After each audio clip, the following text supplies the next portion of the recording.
the middleweight division is worthy of a Marvel multiverse plotline. And nobody can convince me of the opposite. I mean, how many different storylines do we have in one division? How many different polarizing characters do we have? Let's start with the obvious. The two Africans that are going to duke it out. The two Africans, on one side, you got a man that's white, that was born and raised on the African continent. His ancestors were born on the African continent. And then on the other hand, you have a man that was born in Africa, that is black, native African, but migrated to another country, migrated to America and then Australia, I believe. And both of them think that they're more African than the other. Now, the only way to find out who's the real African champion is to fight, is to duke it out. And I'm not gonna lie, I'm not a racist person, but when it comes to black versus white, it puts everybody on edges because it's a bit of a sticky topic. You have to be careful when you delve into this area, into that realm. Of course, I'm talking about DDP and Adesanya. And what makes this fight even more exciting is two sides not only represent two different races, but they also represent two different energies. Adesanya is the energy of peace, tranquility, or order. I would say order. And DDP is just chaos. It just basically brings chaos.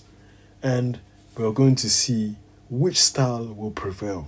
Can Israel Adesanya become a 3 times middleweight champion? And what will he do after that? Will he rematch Sean Strickland? Or is he going to go up to heavyweight, a light heavyweight, and get that revenge? Not really revenge, but make the score even better against Alex Pereira. Will that ever happen? Will that storyline ever happen? Then, of course, we got Sean Strickland, the representation of the good old traditional American values. The everyday American is Sean Strickland. Do you get what I'm saying? When you go down to the Mississippi and Colorado River, the Cowboys, that's Sean Strickland. And that's why he's got such a massive fan base. And the reason why he makes the middleweight division so entertaining is because of all these antics outside. He's letting his intrusive force win, basically. You see us fighters here. Fighters got intrusive thought of like beating up people and stuff like that. He's letting the force win. He's challenging David Goggins. He's challenging Navy SEALs. He's beating up influencers. Do you get what I'm saying? Sneeko.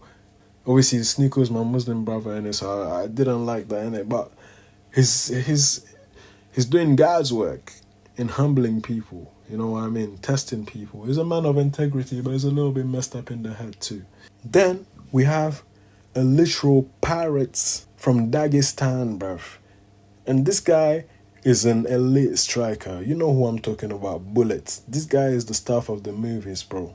He's got one eye that's not working, blind from one eye. The eye is blue and then one eye is working and normal. The guy looks like he was drawn from One Piece or like some comic book. The guy looks like a villain. And he's got all of the pirate. The pirate is here. And now one of the most interesting fights is about to happen between two of my favorite fighters. We got Bullet, Sharak Bullet, yeah? Forgive me for butchering his name. Against one of my favorite guys at middleweight, Bo Nickel. And stylistically, they're very different. The pirate, I'm going to call him, he's mainly a striker kicker, but then his kicks are like punches. He uses his legs as the same way someone would use their punches. But then he's from Dagestan. What do you think that means? That means my man can wrestle. He can wrestle like crazy. Do you know what I'm saying? But then again, we got Bo Nickel, and Bo Nickel got dynamite in his hands. He can fight, he can stand and bang. But his wrestling is overpowered. It's like an all-American D1 wrestler. Like, he's really the guy. He's really that guy, Bo Nickel. But then against these Dagestanis, bro, these guys are, I don't know what's in the water, but it's special. So that as well, that's a heartbreaking fight for me, because I don't want Bonico to lose. I don't want Bullet to lose. But someone is going to have to lose. Then we got a big question mark with Khamzat Chimaev. What's going on with Khamzat Chimaev? Is he ever going to fight again?